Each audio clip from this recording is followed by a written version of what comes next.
So, welcome again to Off the Pulpit on CatholicSG Radio. My name's Andriacha. With me is Keith Newbronner, and of course, you can already see that Father Ignatius is already here. We'll be introducing him in just a while. But if you just tuned into CatholicSG Radio, thank you so much for joining us. Well, this is a program where members of our clergy come in and then they discuss with us, or they help to discuss with us, matters of faith, and also informally we try to get to know them a little bit better as we hear their perspectives and maybe their own faith journeys. Mm-hmm. Now, I think it's all over town now that His Eminence Archbishop William Goh has been appointed to the Sacred College of Cardinals by His Holiness Pope Francis. So today on CatholicSG Radio, of course, this is part 2 of what we are calling the Consistory series. We're going to be looking at the honorifics, symbols, and importantly, the significance of the office of Cardinal. Last week, we looked at the history of cardinals in the Church, the role that they play in helping the Pope govern the universal Church.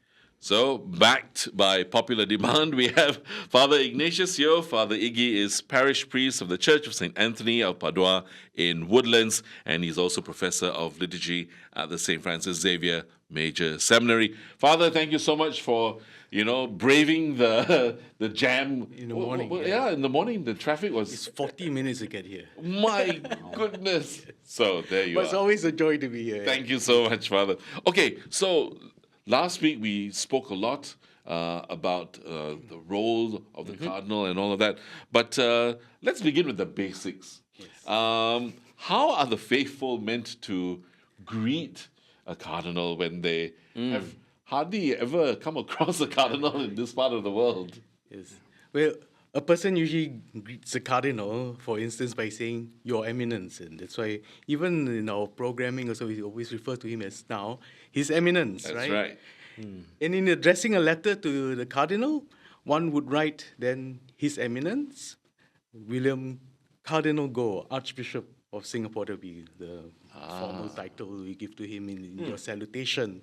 Or you can just have in your salutations, just have Your Eminence or Most Eminent Cardinal, or even more formal than My Lord Cardinal. Wow. Yeah. Okay.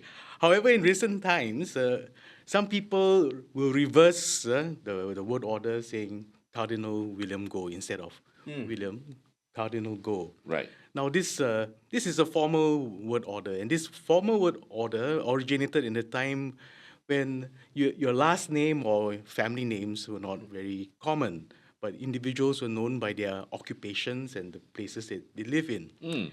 For example, you have John the Smith, who is a blacksmith, because that was his occupation, and eventually he became John Smith. Now, the same evolution occurred with cardinals. What would have been William the Cardinal would now be, and if we use a family name, then William Cardinal Goh. Yeah. Also, we should note that cardinals are called princes of the Church. Right. This is why the proper title of addressing a cardinal is Your Eminence. Now, historically, that is the title given to nobilities. But now it is reserved for members of various religious hierarchies, including the Catholic Church. In the Eastern Orthodox Church, for instance, a patriarch is most often referred to as His Beatitude, but he can also use the title His Eminence. Right. Now, in the history of the Church, it was Pope Urban VIII who in 1630 reserved the title Eminence to members of the College of Cardinals and to the Prince Grand Master of the Knights of Malta. Oh. This means in diplomatic protocol, cardinals enjoy the rank and precedence to that of princes of royal blood. Only emperors, kings, crown princes, heads of states outrank them. And this is quoted from James Charles Noonan. He's an expert in Catholic Church protocol, and it's found in his book, The Church Visible. So the cardinal does have a diplomatic rank, in a sense? Yes. In a sense, Yeah, he does. because he's a emissary of the Pope or representative of the Pope. He doesn't go for any events. Right. Yeah. Ah, I see. Okay.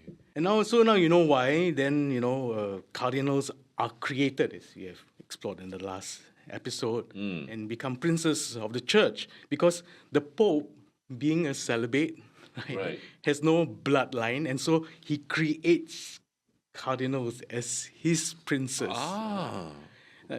In order to explain this link with princes of royal bloodline, let's take, for example, Prince Charles to help us understand the way a cardinal name is listed as such.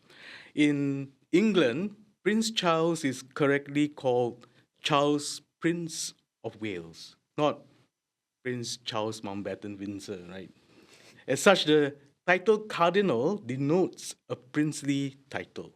Right. According to the Catholic Encyclopedia, equality with princes goes back earlier than the 17th century. By the time of Pope Alexander III, cardinals were on an equality with emperors and kings, whom they addressed as brothers. In fact, the historical annals also note that under Pope Alexander IV, there were only 7 cardinals of the Catholic Church, and all based around Italy, right? Right. And these 7 cardinals under Pope Alexander help us understand why cardinals are referred to as William Cardinal Go instead of the Archdiocese of Singapore or Singapore. When cardinals were first created in the infancy of the church, they were appointed by the Pope to assist him in liturgical life of Rome, and then their duties expanded to the administrative and governing roles in carrying out the Pope's duty as Bishop of Rome, and then of all of Italy, and then all of Europe, and then to the entire world, as we have discussed in the last Right. program as well. Yes. Now, these 7 cardinals were thus placed as close collaborators and advisors to the Pope, and they were traditionally given a title and placed in 7 more prominent churches in the city of Rome. By the 12th century, when the College of Cardinals began to take its form that we will recognize today, Right. these have expanded into not 7 churches in Rome, but to 7 key dioceses around the world, headed by one of these 7 cardinal bishops. Right. And the names of these dioceses have changed over the years, but the chief of the 7 was the Bishop of Ostia, a port of Rome. With the passage of time, then the number of cardinals also increases, and needless to say, cardinals became quite powerful in those early centuries when the church was as much as a temporal power as well as a spiritual guide. Right. In fact, the region around Rome grew in size and became papal states, which covered around a third of Italy, and of which the Pope was the sovereign head of state. He was like kind of an emperor. Right.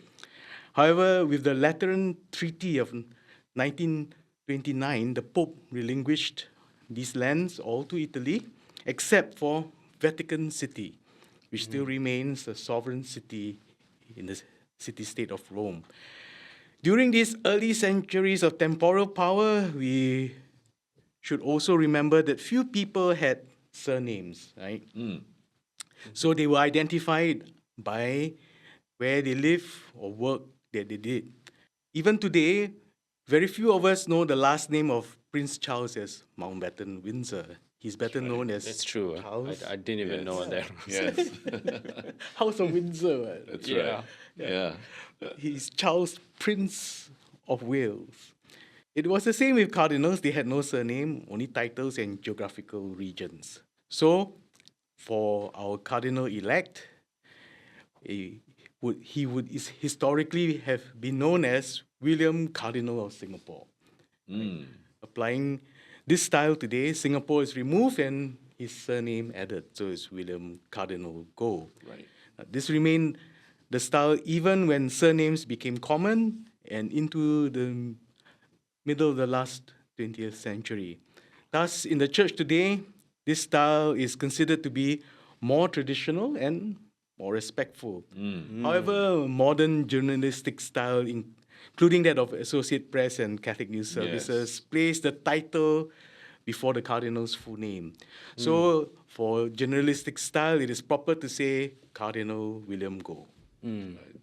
So so there is a journalistic convention that is accepted by journalists universally as well, right? And so I think it we feels maintain more that. natural, to say like Cardinal William Go. William Cardinal Go sounds a little unnatural, but I suppose takes a little while to get used to. Yes. And I think it's also easier for the non-Christians to also understand, right? Yeah. Otherwise, they'll have to go and read up, and Because you have understand. William Cardinal Go, then they will call him William. Hey, no, he's Cardinal Go. Yeah. Yeah, exactly. So maybe, I mean, so like, the convention again, like Dr. So-and-so, Yeah. straight away they know, he's okay, all right. So this one Yeah. has, Father Iggy, I just have a random question because we spoke about how, we address him as Your Eminence or His Eminence. I heard the other day someone say Our Eminence. Is that No. That's not a thing, right? Our Eminence. It seems like then you take the title upon yourself as well. Our that's Eminence. big. Maybe meant to be, a little bit affectionate. Our, Yes, let us pray our for our eminence. Was the context in which it was used. For our bishop, His Eminence. Yeah, there we go. That's correct. Okay, That's okay. more correct. That clarifies. Thank you. Yeah. Okay, so how would you identify a cardinal if you met him informally at a community gathering, for example? So is there a difference between addressing him as Your Excellency versus Your Eminence? Because, they are like a mystery, it's like ambassadors who commonly are referred to as Your Excellency. Well, at an informal gathering, you could identify him with much the same way when you used to identify him as an archbishop. He will be wearing his pectoral cross. So of course, maybe just a Roman collar, but he will have a pectoral cross and you can see the ring. Right. As for addressing him, Your Excellency, that will be, as you said, a generic way of addressing any dignitary. However, Your Eminence would clearly denote and identify him as a cardinal of the Catholic Church. Okay. Straight away, actually. Because only they have that salutation, right? Yes. Your Eminence. Makes sense. Wow. Okay. So from that, let's now go to the coat of arms. What differentiates the coat of arms of an archbishop or a bishop, for that matter, and that of a cardinal? And then, if I can ask you to also explain, Father, the coat of arms of our cardinal elect. Okay. So generally, the coat of arms of a bishop always will have this green hat. It's called a galero. Right? So the changes that we see now in His Eminence's coat of arms would be that the hat or the galero and the tassels will all change to red, and they will add some more tassels. We'll explain later. Now, so generally the color red is not just red; it's actually a scarlet color.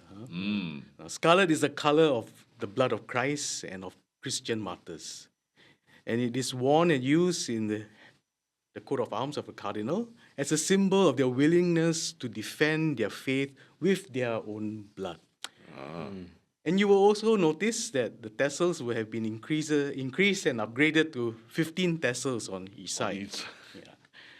This signifies the promotion, firstly, of ecclesiastical office, but it is also closely related to the symbolism of the 15th day of Nisan, which is the feast of the Passover, the day of the crucifixion, as we will see in John chapter 18, verse 28.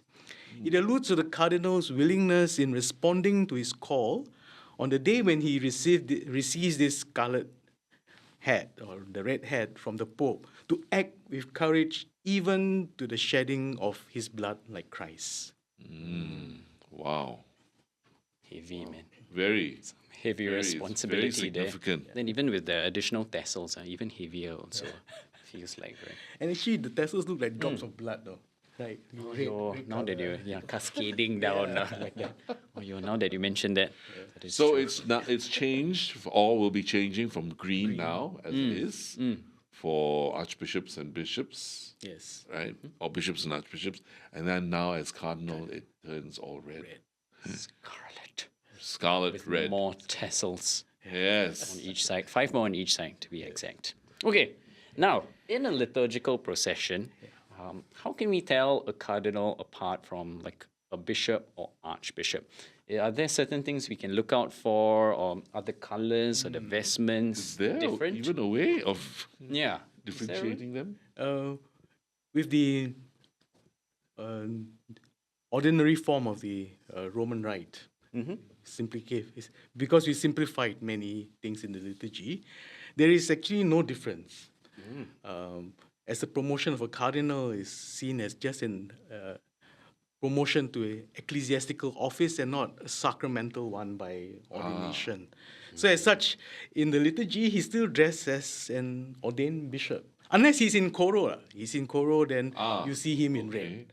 Yeah. So Instead even of in my- Coro, I think not everybody understands. Yes. means when he's not con-celebrating and he's just in the procession, meaning he's just attending the liturgy. Okay. If he's attending the liturgy, then you can tell that, okay, that's a cardinal. He will stand out in that way. But if not, if he has the chasuble on Yes. and all that, You can't tell. Same mitre, chasuble, and the crozier. Only when he removes the mitre, they can see, oh, hey, how come his okay. skull cap, his zucchetto is red. Yeah. okay. That's right. All right. Okay. Very good. By the way, if you've just joined us, welcome to Off the Pulpit. We have with us Father Ignatius Yeo, Parish Priest of St. Anthony of Padua and Professor of Liturgy at the St. Francis Xavier Major Seminary. This is part 2 of a special consistory series as we familiarize ourselves with things related to cardinals. This discussion about cardinals is, of course, sparked off by the announcement at the end of May, Pope Francis's appointment of our Archbishop, William Goh, to the Sacred College of Cardinals. And so the consistory is actually on the 27th of August. And so, this being our very first cardinal, right? Yes. Keith and I thought be useful for us to be a little bit more acquainted, right, in even knowing how to greet a cardinal as well. But today we're going to go a little deeper with Father Iggy here. So we're talking about the honorifics, which we've talked about, some of the symbols, and then more importantly, after this, we'll be talking about the significance of the office of cardinal. So, next question for you, Father. Are cardinals the only ones who wear berettas? Please share with us the origins of the beretta. And of course, to you, our dear viewer or listener, beretta, not burrata. Just now, every time I see the word, I think of this lovely cheese. Okay, you're hungry. I am. But beretta, this hat. So beretta is actually a ecclesiastical headdress. But before we go into that, For all clerics, yeah, right? all clerics, yeah, Basically. So you can be wearing a black a black beretta. beretta. Yes. We hardly use it today, lah. Yeah, lah. Okay. Although it looked cute, I think. Yeah. Okay. Okay. Well, but before we go into that, traditionally when the Pope creates a cardinal, he used to place this scarlet galero, this big hat that we spoke about, on the cardinal's head at the consistory. The practice then therefore gave rise to the phrase, receiving the red hat. Right. So it was really a hat. However, Pope Paul VI issued a papal decree in 1969 which ended the use of this big hat, this galero, replacing it only with a scarlet zucchetto and the beretta that is placed over the heads of the cardinals during the consistory. I think easier for installation. Yes, because the head is quite cumbersome, very big some more. Just out for clarity, the galero is it like a graduation type of hat? Like how big is this hat? Like as a reference for people. It's like a sombrero, no? Yeah, The sombrero is... yeah, it's sombrero, quite big, right? correct. It's like yeah. it's in that kind of shape. Yeah, it's like the farmer's hat, no, very big. That's right. Yeah, it's big. Okay. It goes over the shoulders actually. So that one, 1969 onwards, No more. only appears in the coat of arms. Yes.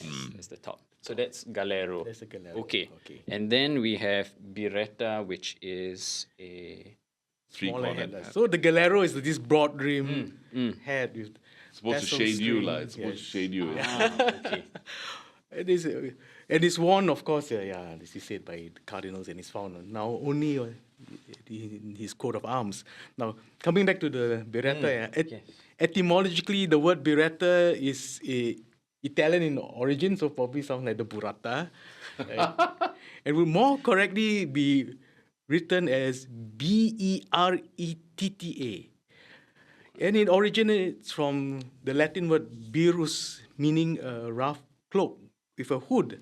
Oh, And the berettum originally meant the hood. The berettum is mentioned as early as the 10th centuries.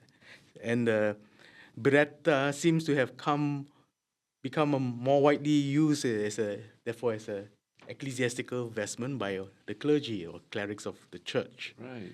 Right? And it was so because of right after the Synod of Bergamo in 1311 that ordered all clergy to wear the beretta on their heads as a headdress. Now, if you notice, the beretta also has actually a tuft or pom. And sometimes it's usually found at the top of That's right. the beretta. Little fur ball up there. Yeah. This was added later. The early form of the beretta did not bear this pomp or tuft. In the High Middle Ages, with the rise of universities, usually attached to cathedrals, the tuft of the pom was added to the beretta to indicate the different disciplines The faculty. of the faculties of the university that you graduate from. Right. And thus, then it's just a fun fact. Then this is the ancestor of the modern mortarboard that you use in secular universities at graduation. Actually, in fact, the graduation gowns that we are using till today are actually ecclesiastical, That's right? right. Yeah. In so nature. Yes. Yeah, so there is the stole and everything. Yeah. So people don't realize that, actually. It comes from the Catholic Church. Which Yeah, came yeah. first, huh? The Which came robes or- first, yeah. yeah. So the origins actually Yes. came from the church. It's ecclesia. Yes. Okay. Now, because the appointment of a cardinal does not raise him to any academic degree, or even none is actually conferred upon him, then the scarlet beretta of the cardinal does not have this tuft or pom. Ah, okay. So he retains his original form. Right. Okay. Okay. Very interesting. They say, how come got no more fur ball on top? Balding. Okay, serious now. Really serious. So, and I'm going to quote him.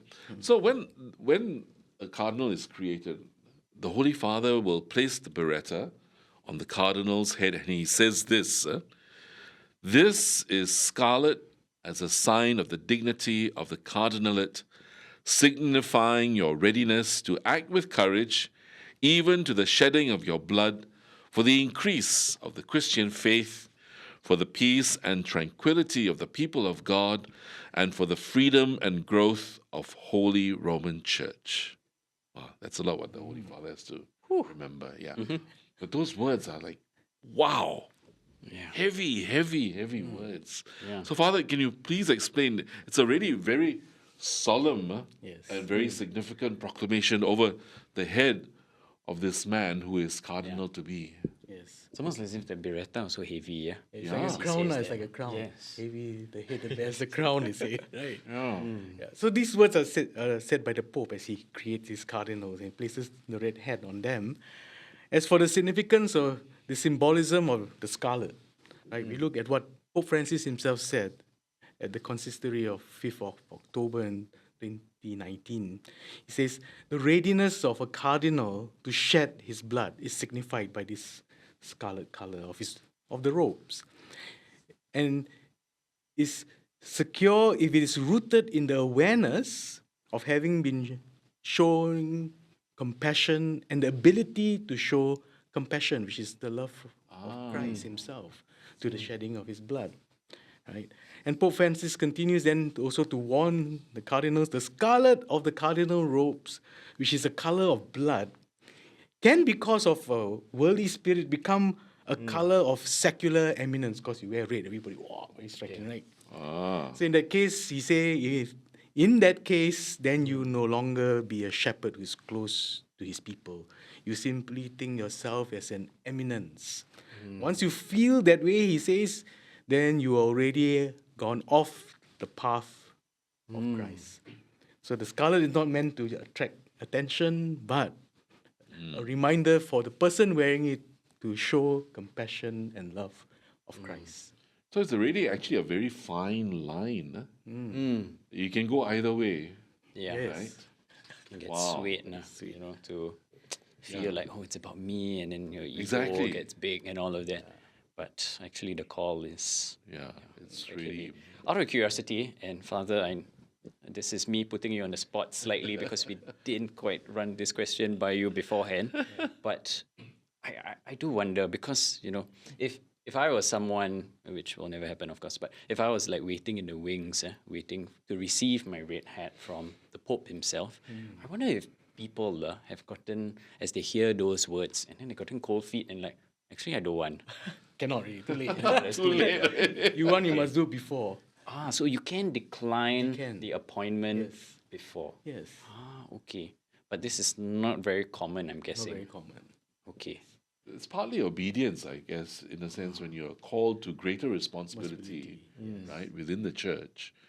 I mean, it's also, I suppose, the Holy Father recognizing that, you are capable enough and to be one of his closer collaborators, so he calls upon you. It is a great honor, but Yes, I mean, it's similarly in ordination also. What? But once you come to the rite, that's it. Yeah. You have to. That's it, But before that, if you think that you are not ready and you have cold feet, then you can, yes, I then, suppose, yeah. make a case for it. No? Okay. So in a way also, it does suggest a willingness to take this on, not Yeah. for one's own personal interests, but really for the greater glory of God and for the advancement of his kingdom here on earth. Okay. Thank you for clarifying. Now, at the installation ceremony of cardinals, cardinals are also presented with a ring. Okay, so is there a difference between the episcopal ring of a bishop and that of a cardinal's ring? Well, okay, so for that we refer to the rite of the creation of cardinals, and there we read that the Pope gives the cardinals their ring, saying, "Receive the ring from the hands of Peter, and know that your love for the church is strengthened by the love of the Prince of Apostles." Right. So by this act, the Pope replaces the bishop's episcopal ring with a new ring, now given to him personally by the successor of Peter, the Pope. And this ties the cardinal in a very much more closer bond to the chair of Peter, the Holy See, the Pope himself. It's like a wedding ring, right? Yes. And you get from Elvis Presley, right? He says, "She wears my ring Oh, wow. to tell the world that she belongs to me." Belongs to me. Yes. Yeah. So now the Pope places the Wow. ring on his finger. And yes, it's Yeah, closer tied to actually, the never Pope. thought of it in that way. Yeah.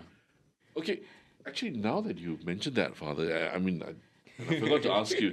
So this rite is just a rite of installation. There is no mass in this Yes, in this no mass. rite, right? Yeah, because it's not a ordination. There's no sacramental character to this. Right. Okay. But they could have incorporated it They within the could. mass. Yes, they could. But if But there is a mass after this That's correct. to give thanks for all the cardinals and Right. thanks to God. okay, So it's for the gift of like these cardinals. a ceremony of sorts. Really, it is an Yes. installation. That's like an investiture, right? It's a creation It's a create. because he It is, yeah. he can't create because the Pope can't create princes because he's That's a right. celibate. That's So right. he creates it with a rite. I see. Okay. Okay. And the really capo part of me wants to know also, is there a particular design of this ring? Like it needs to have like, I don't know, a usually- shepherd's staff or something. Usually there will be a particular design, but they're not released the design. So every consistory usually there's a different design. Oh. Yeah. Okay, so now everybody's going to start looking. Yeah. Oh, so those of that batch or at that same consistory will will get have one design. One design. Ah, Interesting. oh, I don't know why I'm so So curious there's something about to look this, out you know? for. Yes, absolutely, absolutely. I'm sure at some point we may have a picture on our Archdiocese Facebook and Instagram for you, just in case you're curious about what is actually, or how does the ring actually look like. Yes, yes. I am. I am. And then there will be whole explanation why this design. Okay. So we've had explanations for his coat of arms. Now we'll have an explanation of the design of the ring. cardinal ring. Cardinalatial ring. Wow. It's called a cardinalatial ring. Wow. And then because now the cardinal has that ring, his episcopal ring, he doesn't need it anymore, or he doesn't have to use it. Doesn't have to use it. Yes. Okay. In using this new ring given by the Pope, it shows his close bond to the Holy Father. Just like your wedding ring, you don't keep on changing your wedding ring, right? Oh, that's true. See, so I mean, that's why when Father's saying she wears my ring, you belong to me. Yes. That makes a lot of sense. Okay, so now maybe a little bit more serious. Then. So, Father, the significance of the Singapore Church, or for the Singapore Church, now that we have a cardinal, what does that really mean for us?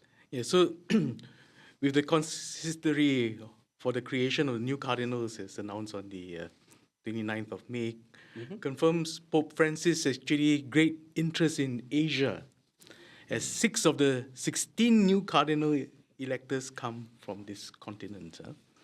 So on the 27th of August, the number of cardinals born or carrying out their ministry in Asia will rise to 21 among the 132 who could be called to take part in a conclave to elect the new Pope. Wow. This is an impressive number when compared to the 10 Asians only who took part in the 2013 conclave that elected Pope Francis. Wow. Even more significant is the number of Asian countries represented now in the College of Cardinals. Right. Now, considering the 8th consistory of the creation of new cardinals called during Pope Francis's time as Pope, Asia has had the most remarkable progression. It is also worth noting that Asia has overtaken Africa with 21 electors against 17 in the College of Cardinals. Wow.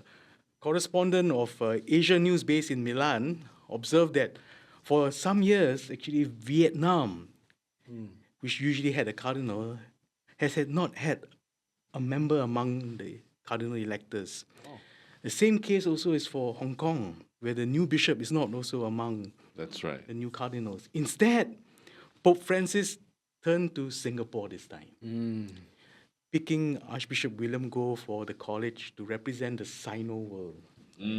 So I believe it is therefore incumbent upon us in Singapore to search out a strategy to continue to contribute to a more Asian and promotion of a global Catholicism, whether by our technological advancement, multi-religious expertise, strategic location. Right.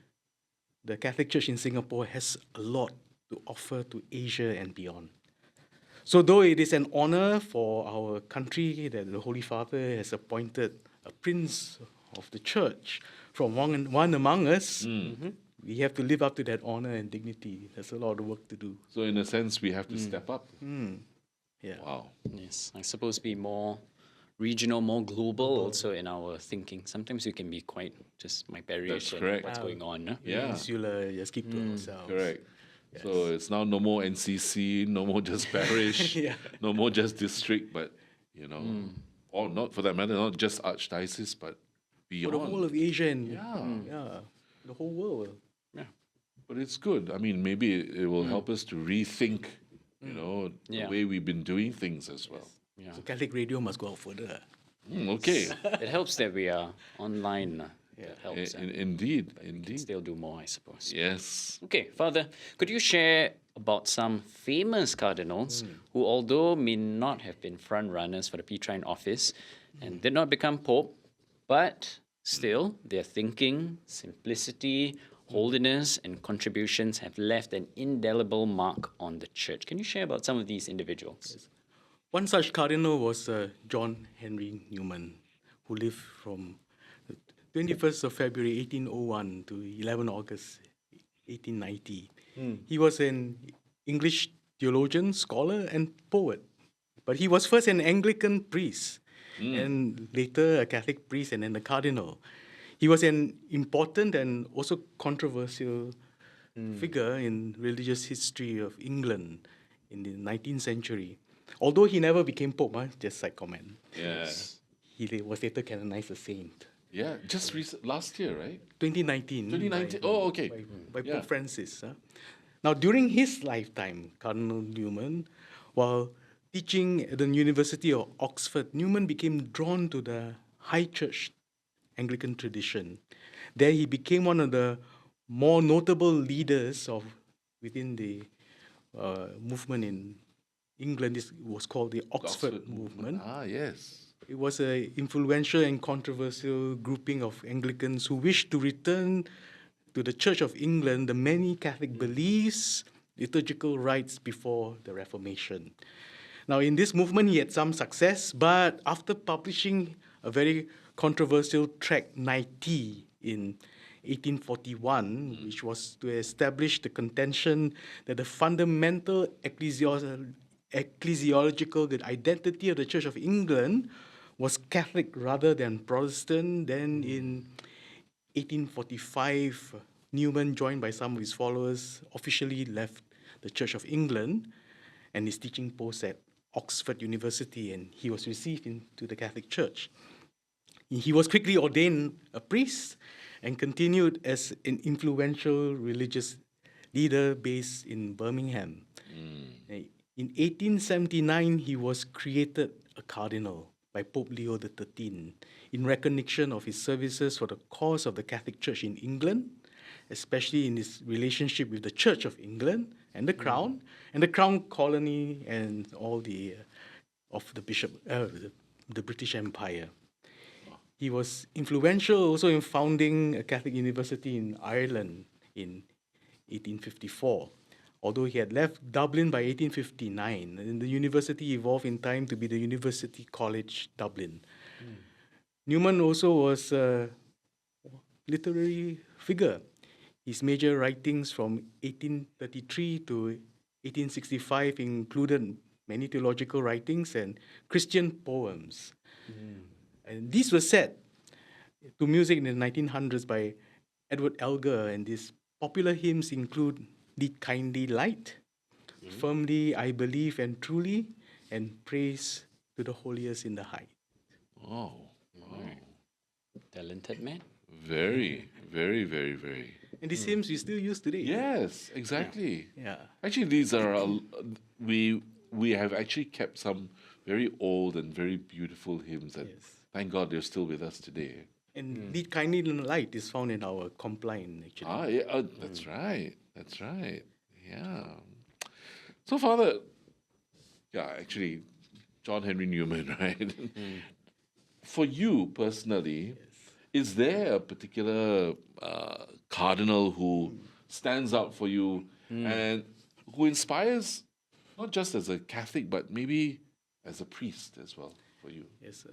One such cardinal was Cardinal Ratzinger, who later became Pope. Of course, I read him even before he became Pope. So he inspired me even before that. He had many writings and teachings, right? Yes. And so as a seminarian, I first picked up his book called Behold the Pierced One. And in this book, he combined various themes of theology, the Old Testament, New Testament, of the church and of church fathers, and he skillfully blends everything together in a very synthetic and meditative way. And is steeped in theology without being abstract or dry. Yeah, and I found it very inspiring. It helped me to synthesize also my study of theology. Wow, wow. And because you're studying, there's so many things to remember, and somehow because after reading Ratzinger, I was like, wow, this is so enlightening. He underscores that the pierced heart of Christ must be the heart of our theology and Christian life, and also for the entire church, the ecclesial community. Why? Because the church was born from the pierced heart of Christ on the cross. And he said, in the pierced heart of the crucified, God's own heart is opened up. Here we see who God is, what he is like. And heaven is no longer locked up, but God has stepped out from his hiddenness. And that is why St. John sums up both the meaning of the cross and nature of the new worship of God in a mysterious promise made through the prophet Zechariah. That they shall look upon him whom they have pierced. Now, applying this immediately to the Sacred Heart, we can see that the pierced heart of the crucified is God speaking to the world. He's stepping out of his hiddenness, sharing with us his love. And it is from this prayerful dialogue, therefore, between Jesus and his eternal Father, Ratzinger shows that this is the only way in which we ourselves can then approach God's mystery, the mystery of his love through the heart of Christ, and meditating in his prayer. And the study of theology is to really help us enter deeper into prayer. It's not just an academic or intellectual exercise, right? Yeah, and so also, therefore, it was not surprising to me that his first document when he became Pope was Deus Caritas Est. Wow. Wow. That one, that's beautiful, actually. And did you went much deeper into theology, and you got your licentiate? Yes. And so Ratzinger had always been my go-to theological mentor. So even in my studies when I was doing my licentiate, I specialized in this section on modern theologians, the writings of Ratzinger. Wow. Yeah. Wow. And so, coming back, that if we talked, Ratzinger had now Pope Emeritus Benedict had written about the heart of the Christ, right? The Church being born, right? So too, then the heart of the Cardinal, yes, indeed, has to be able to resonate and be the heart of Christ. Wow. Okay. So now it makes it even more special and more significant, actually. And we look at the heart is the heart of love and bleeding. So the scarlet color is not just a color of blood then, it's actually the heart of Christ. Yeah. And beating together with beating, alive. So Deus Caritas Est, God is love. Yes. And so Cardinal, and in Ratzinger, in saying that, he says then he's not something that we study. He is someone whom we are called to encounter, because he is love. Okay. All right. And on that note, there we go. We've left you with lots to think about, and with lots of lovely images also, Indeed. Of the beretta, almost like a crown, the ring, a sign of like fidelity, as you would for a wedding ring. But heart beating. Aside from all the so-called grandeur of it, there is so much depth and so much meaning in what the office of the Cardinal really is about. Yes. Truly. Yes. So we pray for our Cardinal-elect William Goh, and we pray for all our Cardinals, actually, who have taken on this great responsibility. To be representative of the heart of Christ. Exactly. That's right. And that's powerful. Yeah. That's powerful. And you know what? In our next episode, we will actually get to hear from him, from our shepherd's heart. Really, he will be sharing with us his thoughts on various topics. So be sure to join us for that final part of our consistory series, okay? But just a reminder, if you're listening to us on our live stream, Off the Pulpit goes out every week on Mondays at 8:30 a.m. The encore broadcast of the program is on the same day at 8 p.m. and again the following day, that is Tuesday at 5 p.m. To catch up on this interview again, dear sisters and brothers, listen to our Off the Pulpit podcasts on our CatholicSG Radio app, on Spotify, or on Apple Podcasts. Okay, so it just leaves me to thank Father Ignatius once again. Father, thank you once again so much, and for working so hard on always a joy, your research, you know. So Father Iggy is, he's got a lot of work to do. He's parish priest of St. Anthony's in Woodlands, and he's also a professor of liturgy at the St. Francis Xavier Major Seminary. Thank you so much, Father, and thank you, all of you, for joining us here on CatholicSG Radio. My name's Andre, together with Keith. Have a blessed day.